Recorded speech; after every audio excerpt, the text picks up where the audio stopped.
여러분, 오늘 이 영상을 클릭하셨다면 정말 잘하신 겁니다. 왜냐하면 지금부터 말씀드릴 내용이 여러분이 지금까지 알고 계셨던 당뇨 상식을 완전히 뒤집어 놓을 것이기 때문입니다. 절대 당뇨 진단을 받고 나서 무작정 굶지 마세요. 절대 당뇨에 좋다는 음식을 아무거나 사서 드시지 마세요. 절대 서양 사람 기준으로 만들어진 당뇨 관리법을 그대로 따라하지 마세요. 삼성 서울병원 내분비내과가 17년 동안 추적한 자료가 있습니다. 당뇨 진단을 받으신 분들 가운데 5년 안에 합병증이 생긴 분이 거의 절반에 달했습니다. 열심히 관리하셨는데도 신장이 망가지고 눈이 침침해지고 손발이 저린 합병증을 겪으신 분들이 그렇게 많았습니다. 왜 이런 일이 생겼을까요? 이유가 있습니다. 우리 한국 사람의 당뇨는 서양 사람의 당뇨와 근본적으로 다릅니다. 그런데 대부분의 분들이, 아니 의사 선생님들조차도 이 차이를 무시하고 똑같은 방법으로 관리하라고 합니다. 그러니 결과가 나쁘게 나오는 겁니다. 오늘 저희가 알려드릴 내용은 서울대병원, 세브란스병원, 삼성서울병원의 한국인 특화 연구 자료를 바탕으로 한 진짜 한국 사람을 위한 당뇨 관리법입니다. 자, 오늘 우리가 함께 알아볼 내용입니다. 첫째, 당뇨 진단 후 87%가 저지르는 가장 위험한 실수가 무엇인지. 둘째, 우리 한국 사람의 당뇨가 왜 서양 사람과 근본적으로 다른지 이걸 모르시면 평생 잘못된 관리를 하시게 됩니다. 셋째, 스트레스가 어떻게 혈당을 망가뜨리는지 그 무서운 메커니즘. 넷째, 한국형 당뇨 4가지 유형 자가진단법. 다섯째, 유형별 맞춤 관리법을 구체적으로. 여섯째, 당뇨 합병증으로부터 신장, 눈, 발을 어떻게 지키는지. 일곱째, 혈당을 자연스럽게 낮춰주는 음식과 절대 드시면 안 되는 음식. 여덟째, 우리 체형에 딱 맞는 당뇨 운동법. 그리고 마지막으로 황금 원칙 5가지와 내일부터 바로 실천하실 수 있는 하루 루틴까지 알려드리겠습니다. 60분 정도 집중해서 끝까지 보시면 당뇨에 대한 생각이 완전히 바뀌실 겁니다. 자, 우리 함께 시작합니다. 자, 첫 번째 이야기입니다. 당뇨 진단 후 가장 흔하게 저지르는 실수, 그게 무엇인지부터 말씀드리겠습니다. 혹시 이런 경험 있으신가요? 당뇨 진단을 받으시고 그날부터 밥을 절반으로 줄이셨나요? 반찬도 거의 안 드시고 야식이고 간식이고 다 끊으셨나요? 우리 어르신들 대부분이 그렇게 시작하십니다. 당연한 반응이죠. 살을 빼야 혈당이 내려간다고 들으셨을 테니까요. 근데요, 여기서 정말 중요한 사실이 있습니다. 삼성서울병원 내분비내과 연구팀이 한국인 당뇨 환자 1,247명을 2년간 추적 관찰했습니다. 무조건 식사량을 줄이신 분들을 따로 분류해서 봤더니 놀라운 결과가 나왔습니다. 무조건 굶으신 분들 가운데 1년 뒤에 당화혈색소가 오히려 올라간 분이 거의 3명 가운데 1명이었다는 겁니다. 이게 무슨 말이냐 하면요, 굶어서 살은 빠졌는데 혈당은 더 나빠졌다는 뜻이에요. 황당하시죠? 저도 처음 이 자료를 봤을 때 잠깐 이게 맞나 싶었습니다. 이유를 설명드리겠습니다. 우리 몸은 생각보다 훨씬 영리합니다. 음식이 갑자기 줄어들면 우리 몸은 비상사태라고 판단합니다. 그러면 어떻게 반응하냐면요, 간에 저장해 두었던 포도당을 혈액으로 쏟아냅니다. 에너지를 확보하려는 본능적인 반응이에요. 그 결과 혈당이 오히려 올라갑니다. 또 한 가지 이유가 있어요. 무리하게 굶으면 근육이 빠집니다. 우리 몸에서 혈당을 가장 많이 흡수해 주는 게 바로 근육이에요. 근육이 빠지면 혈당 조절 능력이 뚝 떨어집니다. 당화혈색소가 올라가는 거예요. 자, 상상해 보십시오. 우리 몸을 자동차에 비유해 보겠습니다. 서양 사람의 당뇨는 트렁크에 짐이 너무 많이 실려서 차가 안 굴러가는 상태입니다. 짐을 빼면 차가 잘 굴러가요. 그게 살 빼는 거예요. 근데 우리 한국 사람의 당뇨는 조금 달라요. 차가 낡고 엔진이 약해진 상태이거나 기름이 너무 조금 들어가서 엔진이 제대로 못 도는 상태입니다. 이런 차에서 짐만 빼면 어떻게 될까요? 엔진이 더 시원하게 망가지죠. 기력이 이미 달리신 분께 또 굶으라고 하면 그분은 더 약해지지 않겠습니까? 자, 구체적인 사례를 하나 들어볼게요. 포항에 사시는 72세 이봉자 어르신이 계셨습니다. 평생 바닷가에서 생선 장사를 하시다가 2해 전에 당뇨 진단을 받으셨어요. 어르신은 그날부터 밥 먹는 걸 확 줄이셨습니다. 잡곡밥 한 공기 드시던 걸 반 공기로 줄이시고 반찬도 거의 안 드셨어요. 6개월 만에 체중이 5kg 빠지셨습니다. 근데 당화혈색소는 어떻게 됐을까요? 6.8에서 7, 9로 올라가 버렸습니다. 기력은 다 빠지시고 손주들 보러 버스 타고 다니시는 것도 힘드셨다고 합니다. 아침에 일어나기조차 버거우셨다고요. 어르신은 이렇게 말씀하셨어요. 열심히 했는데 왜 더 나빠지냐고 억울하다고요. 이게 바로 잘못된 굶기의 결과입니다. 그렇다면 어떻게 드셔야 할까요? 방법이 있습니다. 어렵지 않습니다. 한국 사람에게 맞는 식사법은 무조건 줄이는 게 아니라 제대로 골라서 드시는 겁니다. 첫째, 탄수화물은 줄이되 완전히 끊지 마세요. 백미 한 공기가 부담이시다면 잡곡밥 반 공기로 바꾸세요. 우리 어른들이 평생 드셔온 게 밥입니다. 이걸 갑자기 끊으면 몸이 충격을 받습니다. 천천히 조금씩 현명하게 줄이시는 거예요. 둘째, 단백질은 충분히 드셔야 합니다. 의외로 우리 어르신들 단백질이 많이 부족하십니다. 계란 하루 2알, 두부 한 모, 생선 한 토막 이 정도는 매일 드셔야 합니다. 단백질이 부족하면 근육이 빠지고 근육이 빠지면 혈당 조절이 더 안 됩니다. 셋째, 좋은 지방을 드세요. 견과류 한 줌, 참기름이나 들기름 한 숟가락 이런 좋은 지방은 오히려 혈당을 안정시켜 줍니다. 기름이라고 다 나쁜 게 아닙니다. 이 3가지만 지키셔도 식단으로 인한 혈당 문제의 상당 부분이 해결됩니다. 세브란스 병원 영양팀 자료에서도 같은 이야기를 합니다.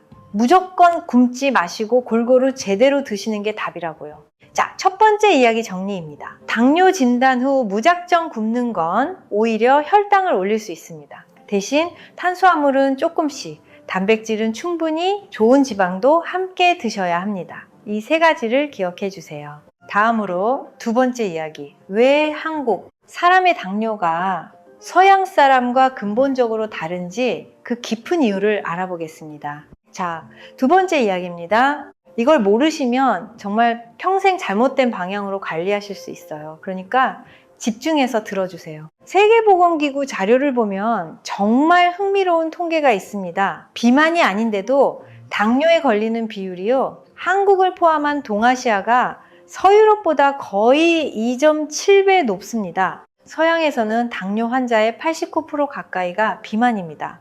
근데 우리나라에서는 보통 체격이신 분, 심지어 마르신 분도 당뇨에 걸리시는 경우가 거의 절반에 달합니다. 이게 왜 그러냐면요. 우리 동양인의 췌장이 서양 사람의 췌장보다 구조적으로 작습니다. 인슐린을 만들어내는 능력이 원래부터 다른 거예요. 고려대학교 병원 연구팀 자료에 따르면요. 우리 동양인 췌장 베타세포의 인슐린 분비 능력이 서양인 대비 거의 73% 수준이라고 합니다. 쉽게 말씀드릴게요. 우리 한국 사람의 췌장은 작은 공장입니다. 이 작은 공장이 평생 열심히 일을 해왔어요. 그런데 거기에 스트레스라는 추가 일감이 들어오고 기력 부족이라는 부담까지 쌓이면 어떻게 될까요? 결국 그 작은 공장이 멈추는 겁니다. 그게 우리 한국 사람의 당뇨예요. 서양 사람은 공장 자체는 큰데 거기에 짐이 너무 많이 쌓여서 안 돌아가는 거고, 한국 사람은 공장 자체가 작은 데다 추가 부담이 와서 멈춘 거고, 공장의 종류가 다르니까 고치는 방법도 달라야 하지 않겠습니까? 근데 현재 우리나라 당뇨관리 지침의 상당 부분이 서양 자료를 기반으로 만들어진 겁니다. 그러니까 한국 사람한테 서양 사람용 처방이 그대로 적용되는 거예요. 아, 이게 얼마나 안타까운 일입니까? 여러분, 우리 50대 이후 세대는 어떻게 살아오셨습니까? 가난한 시절 밥심으로 일하셨던 분들입니다. 자식 키우느라 본인 건강은 뒤로 미루셨던 분들입니다. 직장에서 이리저리 치이며 평생 스트레스 속에 사셨던 분들이에요. 우리 어르신들이 받으신 그 스트레스, 그게 그냥 사라졌을까요? 아니죠. 다 우리 몸 어딘가에 쌓여 있습니다. 특히 간에, 위에, 신장에 쌓여 있습니다. 그래서 50대, 60대 넘으면서 하나 둘씩 터지는 거예요. 그렇다면 우리 한국 사람의 당뇨는 정확히 어떤 원인으로 나을까요? 크게 4가지입니다. 잠시 후 자세히 설명드릴 거예요. 지금은 그냥 우리 한국 사람의 당뇨에는 4가지 종류가 있고 각각 관리법이 다르다는 것만 기억해 주세요. 한 가지 사례를 말씀드릴게요. 안동에 사시는 68세 배종욱 어르신이 계셨습니다. 이분은 체중이 69kg로 딱 표준 체형이셨어요. 비만이 전혀 아니셨는데 갑자기 당화혈색소가 7.4가 나왔습니다. 병원에서는 살을 빼라고 하셨어요. 이분이 황당하셨겠죠. 살을 빼라니, 자기는 비만도 아닌데요. 알고 보니 이분은 전형적인 스트레스형 당뇨였습니다. 3년 전 아드님 사업 실패로 집안이 어려워지면서 극심한 스트레스를 받으셨고 그게 혈당을 끌어올린 거예요. 관리법을 바꾸고 나서 4개월 뒤 당화혈색소가 7.4에서 6, 3으로 내려오셨습니다. 살은 하나도 안 빼셨는데도요. 원인을 알면 답이 보인다는 거, 이게 바로 오늘 제가 여러분께 드리고 싶은 핵심 메시지입니다. 자, 2번째 이야기 정리입니다. 한국 사람의 췌장은 서양 사람보다 작고 약하다. 같은 방법으로 관리하면 안 된다.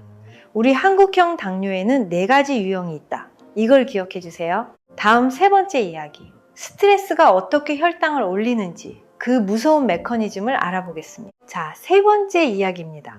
오늘 가장 중요한 내용 가운데 하나입니다. 집중해서 들어주세요. 스트레스가 어떻게 혈당을 올리는지 그 메커니즘을 설명드리겠습니다. 여러분, 혹시 이런 경험 있으신가요? 식단도 잘 지키고 계시고 체중도 늘지 않으셨는데도 어느 날 갑자기 혈당이 높게 나오는 경우요. 이런 분들이 놓치고 계신 결정적인 원인, 그게 바로 스트레스입니다. 연세대학교 세브란스 병원 내분비내과 자료를 보면요. 만성 스트레스에 시달리신 분들이 그렇지 않은 분들에 비해 당뇨에 걸릴 확률이 거의 2.4배 높다고 나와 있습니다. 비만 못지않게 강한 영향력이에요. 자, 메커니즘을 아주 쉽게 설명드릴게요. 우리가 스트레스를 받으면 우리 몸에서 코르티솔이라는 호르몬이 분비됩니다. 이 코르티솔은 우리 몸을 긴급하게 깨우는 신호예요. 위급 상황에 대비해서 에너지를 최대한 끌어올리라는 명령이죠. 그러면 우리 간이 어떻게 합니까? 저장해 두었던 포도당을 혈액으로 쏟아냅니다. 혈당이 올라가는 거예요. 이게 가끔이면 괜찮습니다. 우리 몸은 그렇게 설계되어 있어요. 근데 문제는 만성 스트레스입니다. 매일매일 자식 걱정에, 손주 걱정에, 건강 걱정에, 돈 걱정에, 이웃 관계 걱정에, 우리 어르신들 걱정거리가 얼마나 많으십니까? 이런 상태가 1년, 2년, 5년 계속되면 어떻게 되겠습니까? 코르티솔이 계속 분비되니까 혈당이 계속 올라간 채로 안 떨어집니다. 우리 췌장은 인슐린을 계속 만들어내야 하니까 결국 지칩니다. 지친 췌장은 인슐린을 제대로 못 만들어내고 인슐린이 부족하니까 혈당은 더 올라가고, 이게 당뇨입니다. 스트레스가 우리 췌장을 천천히 망가뜨리고 있다는 거예요. 아, 이게 정말 무서운 일이에요. 아무리 식단을 잘 지켜도 스트레스를 줄이지 않으면 당뇨는 그냥 진행됩니다. 여기서 한 가지 더 무서운 이야기를 드려야 할 것 같아요. 스트레스는 혈당만 올리는 게 아닙니다. 우리 몸의 염증 수치도 올립니다. 혈압도 올립니다. 그리고 수면질을 떨어뜨립니다. 수면질이 떨어지면 또 혈당이 올라가고요. 악순환이에요. 국민건강보험공단 자료에서도 이걸 확인했습니다. 당뇨 환자 가운데 수면장애를 동반하신 분들의 합병증 발생률이 그렇지 않은 분들보다 거의 1.8배 높았습니다. 스트레스를 어떻게 다스려야 할까요? 방법이 있습니다. 일단 한 가지 오해를 풀어드려야 합니다. 스트레스를 완전히 없앨 수는 없어요. 우리가 할 수 있는 건 스트레스에 대한 우리 몸의 반응을 줄이는 것입니다. 스트레스를 받아도 혈당이 덜 올라가는 몸을 만드는 거예요. 3가지 방법을 알려드릴게요. 첫째, 혈당 측정에 너무 매달리지 마십시오. 아침마다 손가락을 찔러서 혈당을 재시고 조금이라도 높게 나오면 내가 어제 뭘 잘못 먹었지 하면서 또 스트레스를 받으시잖아요. 이게 악순환입니다. 혈당 때문에 스트레스 받고 그 스트레스 때문에 혈당이 더 올라가고요. 측정은 하루에 1번에서 많아야 2번이면 충분합니다. 둘째, 복식 호흡을 하루에 3번 하세요. 방법은 간단합니다. 코로 천천히 들이마시면서 배가 부풀어 오르게 하세요. 4초 정도요. 그 다음 5초 정도 멈추셨다가 입으로 천천히 내쉬면서 배가 들어가게 하세요. 이걸 10번씩 하루 3번 하시면 됩니다. 복식 호흡은 자율신경을 안정시켜서 코르티솔 분비를 줄여줍니다. 돈 한 푼 안 들고 집에서 누워서도 가능한 거예요. 셋째, 매일 30분 본인만을 위한 시간을 만드세요. 자식을 위해서도 아니고 손주를 위해서도 아니고 오롯이 본인이 좋아하시는 일을 하시는 시간이요. 좋아하시는 음악 듣기, 동네 친구분과 차 한잔, 텃밭 가꾸기 뭐든 좋습니다. 이 30분이 우리 간과 췌장을 쉬게 해줍니다. 우리 어르신들 평생 자식과 가족만 바라보고 사셨죠? 자, 3번째 이야기 정리입니다. 스트레스는 당뇨의 강력한 원인입니다. 코르티솔 분비관에서 당 방출 혈당 상승, 췌장 손상, 이 고리를 끊는 방법은 혈당 강박 줄이기, 복식 호흡, 본인을 위한 시간 만들기입니다. 다음 4번째 이야기, 한국형 당뇨 4가지 유형 자가진단법을 알아보겠습니다. 자, 4번째 이야기입니다. 이제 본격적으로 여러분 본인의 당뇨 유형을 찾아보겠습니다. 지금부터 말씀드리는 내용을 본인과 하나씩 대조해 보세요. 우리 한국 사람의 당뇨는 크게 4가지 유형으로 나뉩니다. 첫 번째는 스트레스형 당뇨입니다. 서울 아산병원 자료에 따르면 한국인 당뇨 환자의 거의 38%가 이 유형입니다. 거의 10명 가운데 4명이에요. 가장 흔한 유형이에요. 스트레스형의 특징을 알려드리겠습니다. 큰 일을 겪으신 후에 당뇨가 시작됐다면 이 유형일 가능성이 높습니다. 가족의 사고, 이별, 직장 문제, 경제적 어려움 이런 거요. 체중이 크게 늘지 않으셨는데도 당뇨가 생기셨다면 역시 스트레스형이에요. 또 얼굴이 자주 달아오르시고 가슴이 두근거리시고 소화가 잘 안 되고 더부룩하시고 잠이 잘 안 오시거나 꿈을 자주 꾸신다면 스트레스형입니다. 두 번째는 수약형 당뇨입니다. 기력 부족으로 인한 당뇨예요. 한국인 당뇨 환자의 약 24%가 이 유형이고요. 특히 70대 이후 어르신들에게 많습니다. 수약형의 특징입니다. 큰 병을 앓으신 후에 또는 큰 수술을 받으신 후에 당뇨가 시작됐다면 수약형일 가능성이 큽니다. 평생 과로하셨던 분, 농사일이나 건설일 같은 힘든 일을 오래 하셨던 분들도 이 유형이 많으세요. 아침에 일어나기가 너무 힘드시고 식은땀이 자주 나시고 손발이 차가우신 분들도 수약형입니다. 3번째는 열형 당뇨입니다. 우리 몸 안에 열이 너무 많이 쌓여서 생기는 당뇨예요. 한국인 당뇨 환자의 약 19%가 여기에 해당됩니다. 열형의 특징은요, 손바닥과 발바닥에 열이 자주 나십니다. 특히 밤에 발이 뜨거워서 이불 밖으로 내놓고 주무시는 분들이 많아요. 얼굴이 쉽게 붉어지시고 입이 자주 마르시고 더위를 많이 타시는 분들이에요. 변비가 자주 있으신 분들도 이 유형에 해당됩니다.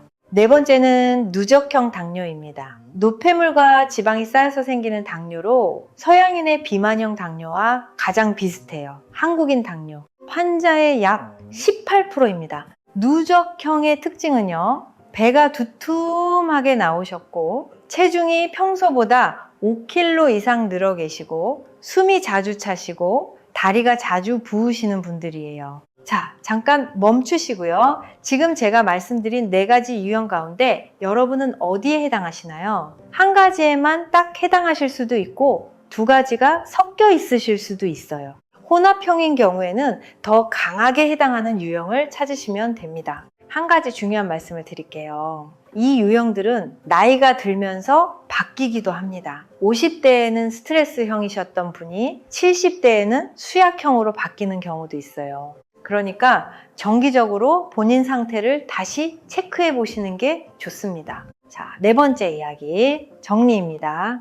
한국형 당뇨 4가지 유형, 스트레스형 38%, 수약형 24%, 열형 19%, 누적형 18%, 각각 특징이 다르고 관리법도 다릅니다. 지금 본인 유형을 확인해 두세요. 다음 5번째부터는 유형별로 실제 관리법을 구체적으로 알아보겠습니다. 자, 5번째 이야기입니다. 스트레스형 당뇨를 집중적으로 다뤄보겠습니다. 스트레스형이 가장 흔하고 또 가장 많이 오해받는 유형이기 때문에 조금 더 자세히 알려드리겠습니다. 스트레스형 당뇨를 악화시키는 가장 큰 적이 뭔지 아십니까? 바로 당뇨 자체에 대한 두려움과 강박입니다. 당뇨가 걱정돼서 매일 혈당을 재고 조금만 높아도 불안해하고 식사 때마다 이거 먹어도 되나 저거 먹으면 안 되나 전전긍긍 하시는 분들, 이분들이 오히려 혈당 조절이 제일 안 됩니다. 왜냐하면 그 두려움과 강박 자체가 스트레스이고 그 스트레스가 코르티솔을 분비시키고 코르티솔이 혈당을 올리기 때문이에요. 스트레스형 당뇨분들께 가장 먼저 드리고 싶은 말씀은요, 당뇨가 여러분을 지배하게 놔두지 마세요. 여러분이 당뇨를 관리하는 겁니다. 자, 스트레스형 당뇨 집중 관리법 5가지를 알려드리겠습니다. 첫째, 잠을 잘 자세요. 이게 제일 중요합니다. 가장 중요합니다. 밤 11시 전에 주무시는 게 좋아요. 우리가는 밤 11시부터 새벽 3시까지 가장 활발하게 회복합니다. 스트레스형 당뇨분들은 간이 손상되어 있는 경우가 많기 때문에 이 시간을 반드시 지켜주셔야 해요. 주무시기 30분 전부터는 텔레비전, 스마트폰 끄시고 따뜻한 차 한 잔 드시면서 마음을 가라앉히세요. 둘째, 감정을 표현하세요. 우리 한국 어른들, 특히 남성분들은 감정 표현을 잘 안 하시는 경향이 있어요. 힘들어도 꾹 참으시고 속이 상해도 혼자 담아두시고요. 근데 이게 우리 몸에 쌓입니다. 가족과 솔직하게 대화 나누시고 친한 친구에게 전화하셔서 힘들다고 말씀하세요. 그 대화 한 번이 혈당을 잡아주는 약보다 더 나을 때가 있습니다. 셋째, 색깔 있는 채소를 매일 드세요. 초록색, 노란색, 주황색 채소에 들어있는 항산화 성분이 코르티솔로 인한 염증을 줄여줍니다. 시금치, 브로콜리, 당근, 호박 같은 거요. 비싸지 않아요.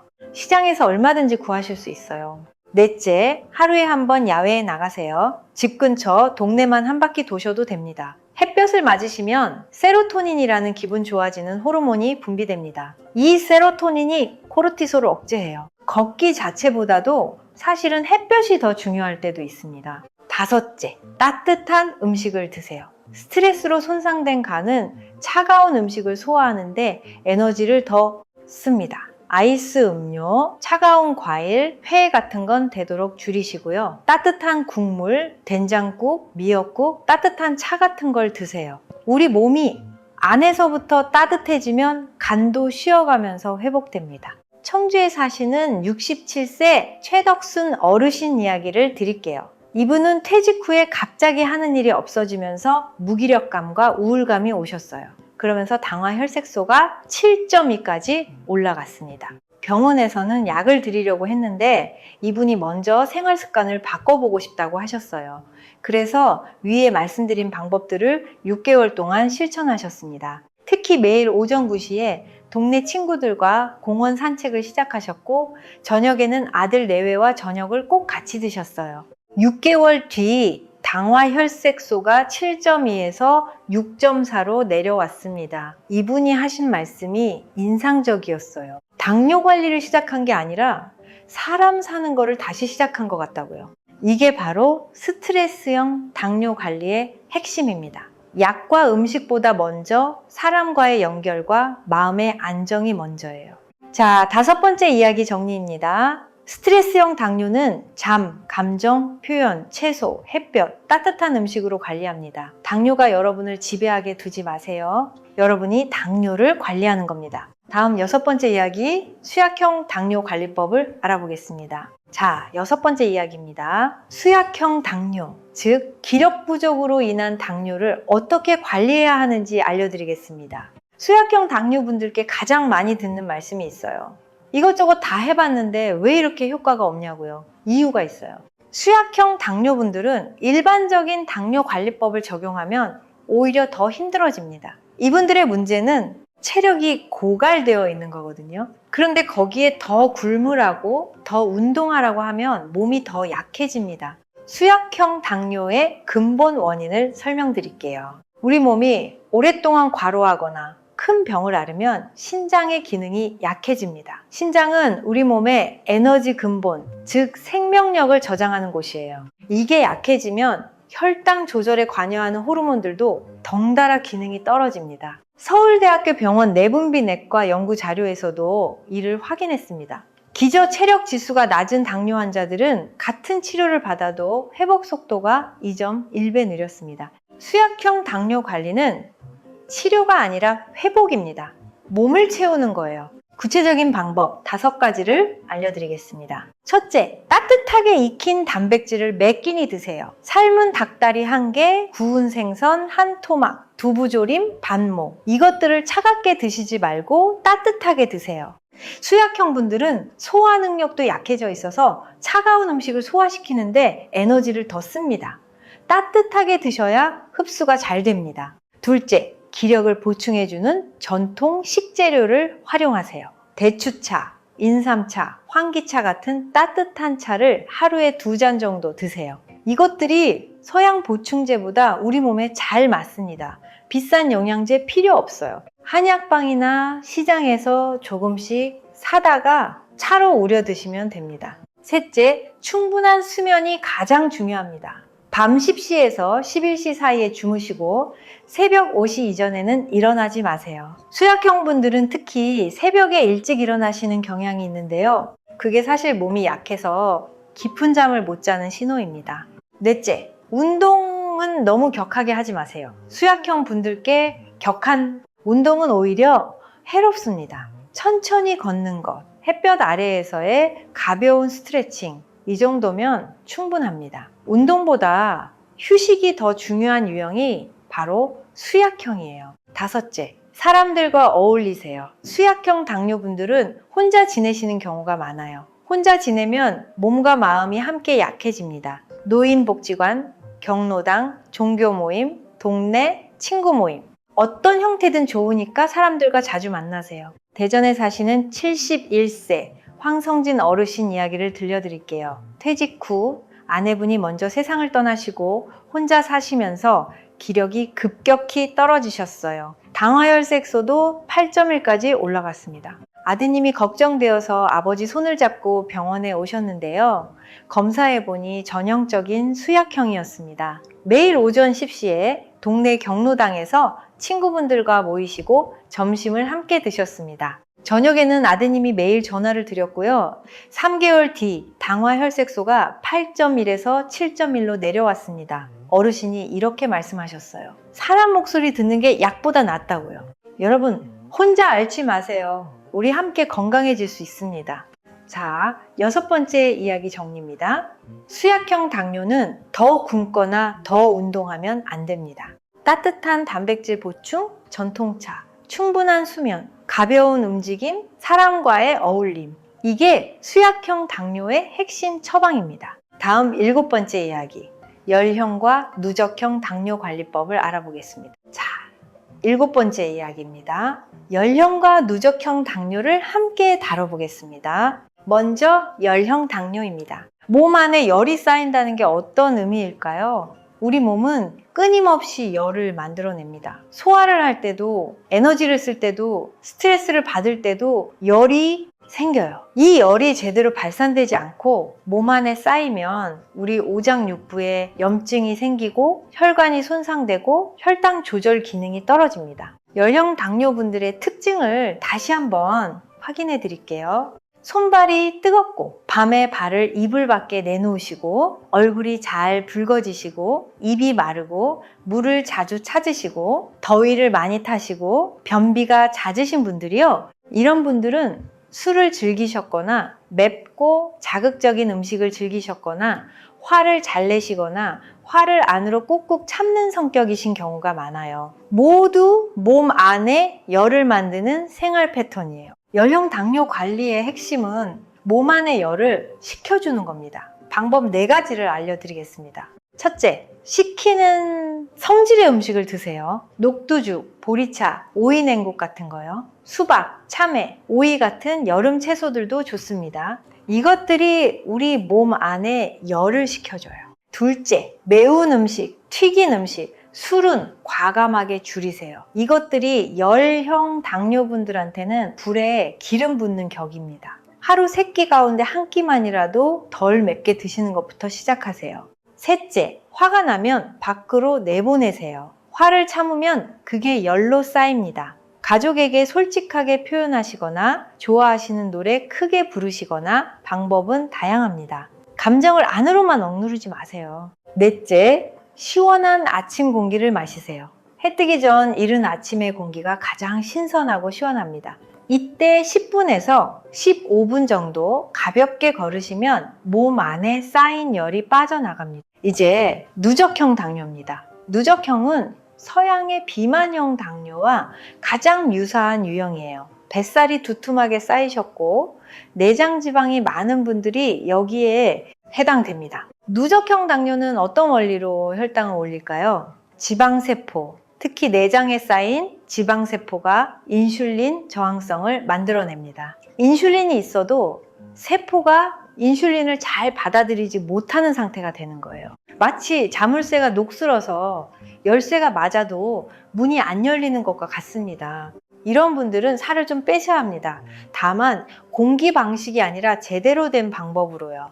누적형 당뇨관리법 3가지를 알려드릴게요. 첫째, 식사 순서를 바꾸세요. 이게 정말 쉽고 강력한 방법입니다. 식사 시작 때 채소를 먼저 드세요. 다음에 단백질, 마지막으로 탄수화물. 이 순서만 지키셔도 식후 혈당 상승이 거의 23% 정도 줄어듭니다. 삼성서울병원 임상연구 결과예요.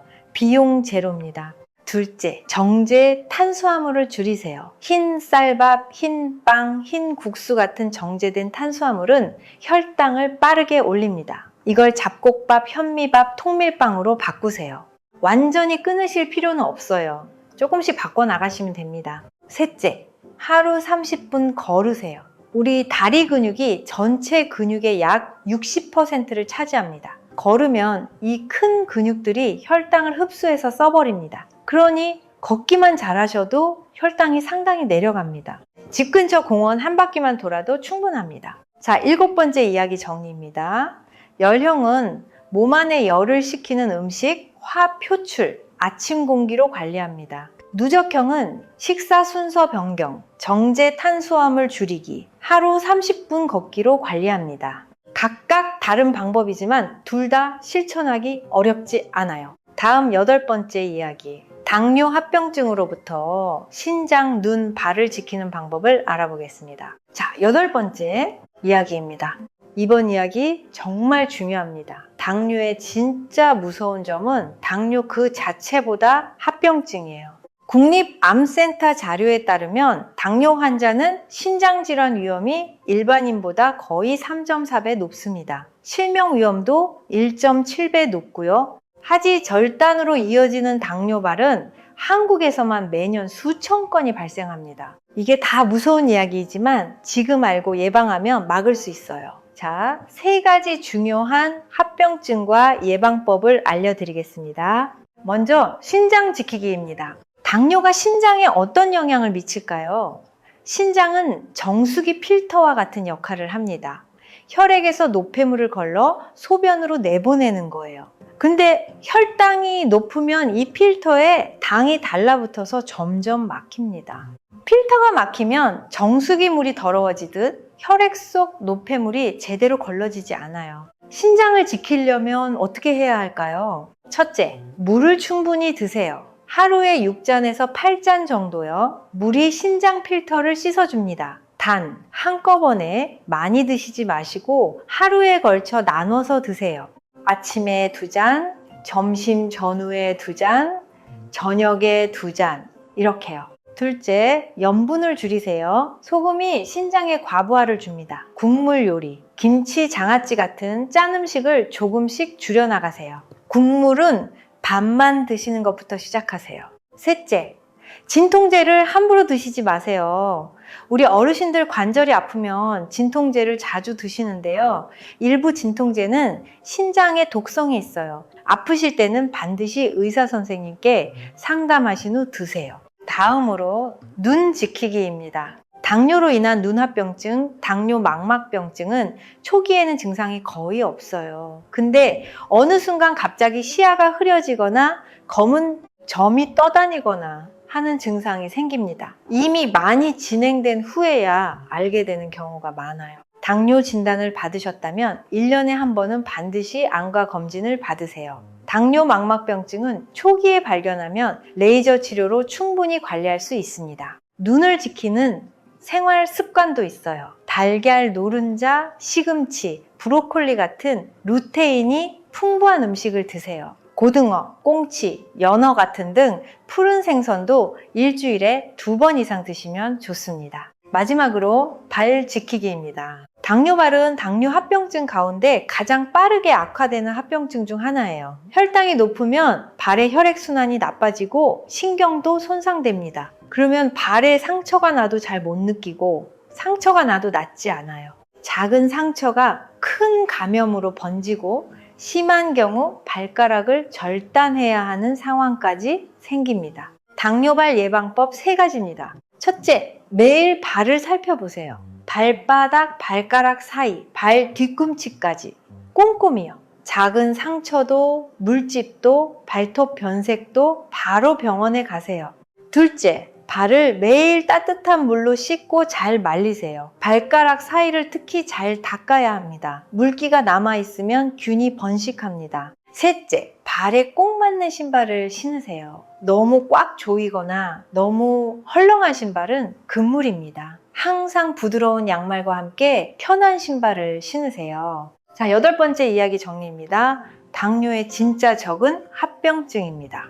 신장은 물 충분히 마시기와 염분 줄이기로, 눈은 1년에 한 번 안과 검진과 루테인 음식으로, 발은 매일 살피기와 위생관리와 편한 신발로 지킵니다. 다음 9번째 이야기, 혈당을 잡아주는 음식과 피해야 할 음식을 알아보겠습니다. 자, 9번째 이야기입니다. 혈당을 자연스럽게 잡아주는 음식과 당뇨 환자분들이 반드시 줄이셔야 할 음식들을 알려드리겠습니다. 먼저 혈당에 도움이 되는 음식 5가지입니다. 첫 번째, 계란입니다. 계란은 당뇨 환자분들한테 정말 좋은 식품이에요. 단백질이 풍부하고 혈당을 거의 올리지 않습니다. 하루에 2알까지는 매일 드셔도 됩니다. 삶은 계란, 구운 계란, 스크램블, 어떤 형태든 좋아요. 두 번째, 두부입니다. 두부의 식물성 단백질이 혈당 조절에 도움이 되고 이소플라본 성분이 인슐린 감수성을 높여줍니다. 두부조림, 두부구이, 된장찌개 넣어서 드셔도 좋고요. 하루 반모씩 꾸준히 드세요.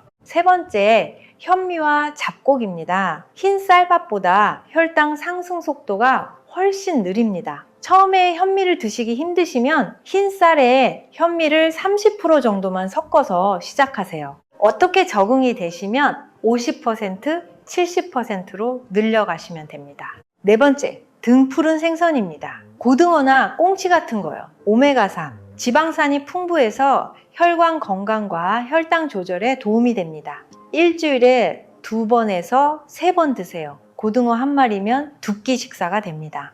비싸지 않아요. 5번째, 된장입니다. 우리 전통 음식 된장이 사실 당뇨에 굉장히 좋아요. 발효 과정에서 생기는 유익균이 장 건강을 지켜주고 장이 건강해야 혈당 조절이 잘 됩니다. 된장국, 쌈장, 된장 무침. 우리 밥상에 이미 있는 거예요. 할머니, 할아버지 시대 음식에 답이 있는 겁니다. 이번에는 당뇨 환자분들이 반드시 줄이셔야 할 음식들을 말씀드리겠습니다. 첫째, 흰 쌀밥, 흰 빵, 국수 등 정제 탄수화물입니다. 이것들은 소화가 빨리 되면서 혈당을 급격히 올립니다. 완전히 끊으실 필요는 없지만 양을 줄이고 잡곡으로 바꾸세요. 둘째, 설탕이 들어간 음료입니다. 커피 믹스, 과일 주스, 이온 음료, 식혜, 수정과 같은 거요. 커피 믹스 한 봉지에 설탕이 거의 5g 가까이 들어있습니다. 커피를 드시려면 아무것도 안 넣은 블랙커피로 드시거나 설탕 없이 드세요. 셋째, 튀긴 음식입니다. 치킨, 튀김, 돈가스 같은 거요. 포화지방산이 인슐린 저항성을 높입니다. 완전히 안 드실 수는 없지만 일주일에 한 번 이하로 줄이세요. 넷째, 주의하셔야 할 과일이 있어요. 과일은 무조건 좋다고 생각하시는 분들이 많은데요. 과일에는 과당이라는 당분이 들어있어요. 특히 바나나, 수박, 포도, 망고, 감 같은 달고 무른 과일들은 혈당을 빠르게 올립니다. 사과, 배, 딸기, 블루베리 같은 과일은 상대적으로 낮습니다. 과일은 하루에 한 종류 주먹 크기 정도로만 드세요. 다섯째, 술입니다. 술은 당뇨 환자분들한테 정말 좋지 않습니다. 술 자체에 칼로리가 높고 수리간의 포도당 생산과 방출을 조절하는 기능을 방해합니다. 완전히 끊기 어려우시다면 한 달에 한 번 소주 한 잔 정도로만 제한하세요. 그리고 한 가지 더요. 좋다는 음식도 본인 유형에 맞게 드셔야 한다는 것도 기억해 주세요. 연령분들한테 좋은 녹두죽이 수약형 분들한테는 너무 차가울 수 있어요. 유형을 먼저 확인하시고 그에 맞게 적용하세요. 자, 9번째 이야기 정리입니다. 혈당에 도움되는 음식은 계란, 두부, 잡곡, 등, 푸른 생선, 된장. 줄여야 할 음식은 정제 탄수화물, 단 음료, 튀긴 음식, 당도 높은 과일, 술입니다. 오늘 한 가지만 바꾸시려면 커피 믹스를 블랙커피로 바꾸는 것부터 시작하세요. 다음 10번째 이야기, 유형별 맞춤 운동법을 알아보겠습니다. 자, 10번째 이야기입니다. 당뇨 환자분들을 위한 운동법을 알려드릴게요. 먼저 한 가지 중요한 사실을 말씀드려야 합니다. 당뇨에 운동이 좋다고 해서 무조건 격하게 운동하시면 안 됩니다. 유형에 따라 운동법이 달라야 해요. 스트레스형 분들한테 좋은 운동은 가볍고 즐거운 운동입니다. 공원 산책, 친구와의 가벼운 등산, 수중 걷기 같은 거요. 혼자 집에서 러닝머신 달리는 것보다 친구와 동네를 걸으면서 수다 떠는 게 훨씬 낫습니다. 운동이 즐거워야 코르티솔이 안 올라가요. 수약형 분들한테는 너무 격한 운동은 금물입니다. 대신 매일 조금씩 햇볕 아래에서 걸으세요. 빠르게 걸을 필요 없어요. 천천히 15분에서 20분만 걷는 것도 충분합니다. 그리고 간단한 스트레칭을 아침 저녁으로 하세요. 무릎을 천천히 굽혔다 펴기, 손목과 발목 돌리기, 허리 좌우로 살살 돌리기, 이 정도면 됩니다. 연령분들한테는 시원한 시간에 하는 운동이 좋습니다. 이른 아침이나 저녁, 서늘한 때에 그늘에서 하세요. 한낮에 뜨거운 시간에 운동하시면 열이 더 쌓입니다. 수영이나 수중 운동도 이 유형에는 정말 좋아요. 누적형 분들한테는 걷기와 가벼운 근력 운동을 병행하시는 게 좋습니다. 매일 30분 빠르게 걷기와 함께 의자에 앉아서 할 수 있는 간단한 근력 운동을 하세요. 의자에 앉으셔서 양 다리를 번갈아 들어 올리기, 앉았다 일어서기 10번, 벽에 손을 짚고 팔굽혀 펴기, 이런 거요. 근육이 혈당을 흡수해 주니까 근육을 키우는 운동이 특히 도움이 됩니다. 자, 모든 유형에 공통으로 중요한 운동 팁 3가지를 드릴게요. 첫째, 식사 후 30분 지나서 10분에서 15분 걸으세요. 식후 혈당 상승을 잡는데 이만한 방법이 없어요. 거창하게 생각하지 마세요. 식사 후 집 앞에 나가서 천천히 동네 한 바퀴 도는 거예요. 서울대병원 내과 자료에 따르면 식후 걷기로 식후 혈당 상승이 거의 31%까지 줄어드는 것으로 나타났습니다. 둘째, 과도하게 하지 마세요. 운동 중에 어지럽거나 가슴이 두근거리거나 식은땀이 나면 즉시 멈추고 앉으세요. 당뇨 환자분들은 저혈당이 갑자기 올 수 있거든요. 셋째, 꾸준히 하세요. 일주일에 5일 매일 20분에서 30분이면 충분합니다.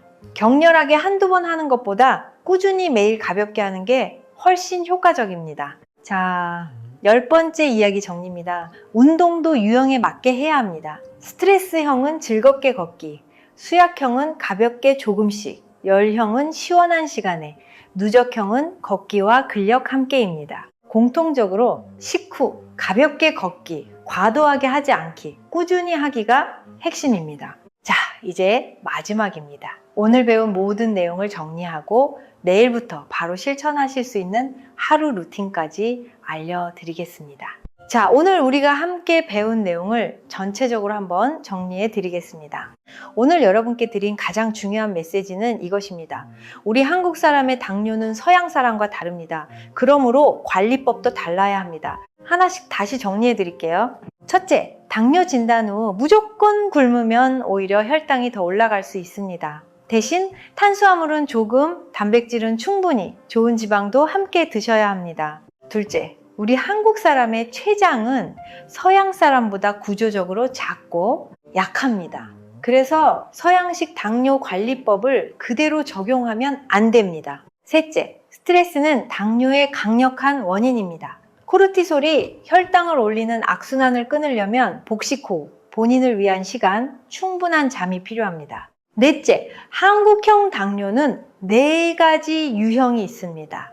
스트레스형, 수약형, 열형, 누적형, 각각 관리법이 다릅니다. 다섯째, 스트레스형은 마음 관리와 간 회복이 먼저, 수약형은 굶지 말고 따뜻하게 잘 드시고 충분히 쉬어야 합니다. 열형은 열을 식히는 음식과 생활 습관, 누적형은 식사 순서 변경과 걷기입니다. 여섯째, 당뇨 합병증으로부터 신장, 눈, 발을 적극적으로 지켜야 합니다. 1년에 한 번 안과 검진, 매일 발 확인, 물 충분히 마시기가 중요합니다.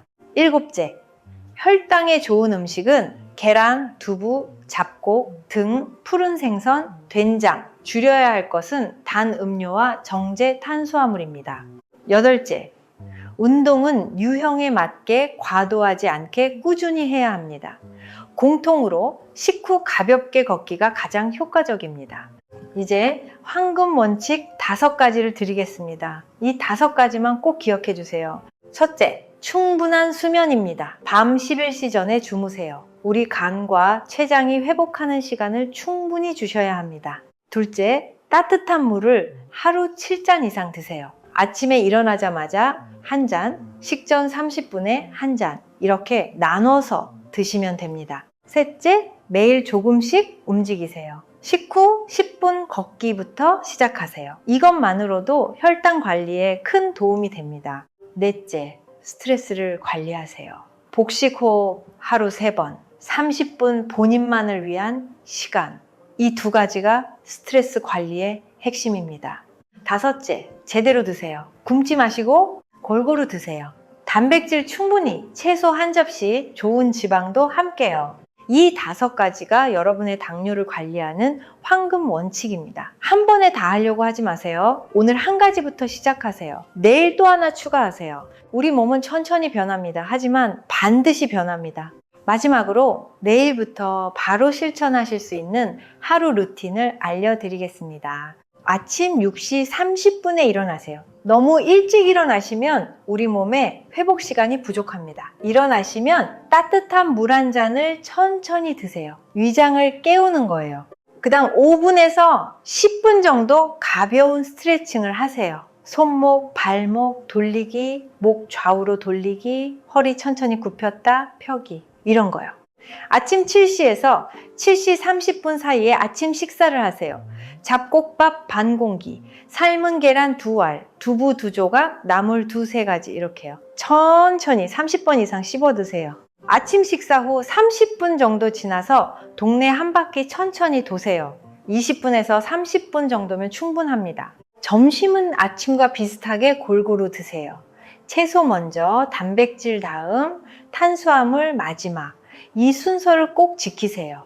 오후에는 본인을 위한 시간 30분을 꼭 만드세요. 좋아하시는 음악 들으시거나 이웃과 차 한잔 나누시거나 뭐든 좋습니다. 스트레스 풀어주는 시간이에요. 저녁 6시쯤 저녁 식사를 가볍게 드세요. 저녁은 아침, 점심보다 조금 적게 드시는 게 좋아요. 식후 30분 후에 또 가벼운 산책을 하세요. 밤 10시 30분에는 잠자리에 드세요. 주무시기 30분 전에는 텔레비전, 스마트폰 끄시고 따뜻한 차 한잔 드시면서 마음을 가라앉히세요.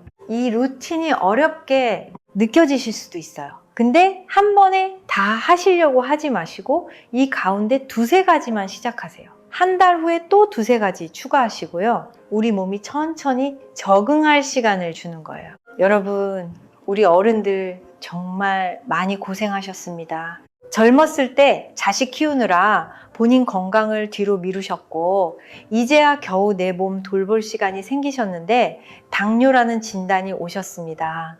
그 마음이 얼마나 답답하셨겠어요. 근데요, 이제 늦지 않았습니다. 지금 아셨으니까요. 올바른 방법을 알면 당뇨는 충분히 좋아질 수 있는 병입니다. 우리 손주들 결혼식에서 손 잡아주시려면, 손주들이 대학 가는 거 보시려면 우리 지금부터 잘 챙기셔야 합니다. 여러분이 건강하셔야 가족들이 편안합니다. 여러분이 건강하게 웃으시는 게 우리 자식들한테 줄 수 있는 가장 큰 선물이에요. 오늘 영상이 도움이 되셨다면 좋아요 한번 눌러주시면 정말 감사하겠습니다. 구독도 부탁드립니다. 더 많은 분들께 한국 사람에게 맞는 건강 정보가 전달될 수 있도록요. 댓글에 여러분의 당뇨 유형이 무엇인지 또는 궁금한 점 남겨주시면 다음 영상에서 더 자세히 다뤄드리겠습니다. 우리 모두 함께 건강해집시다. 여러분의 건강을 진심으로 응원합니다. 항상 건강하시길 바랍니다.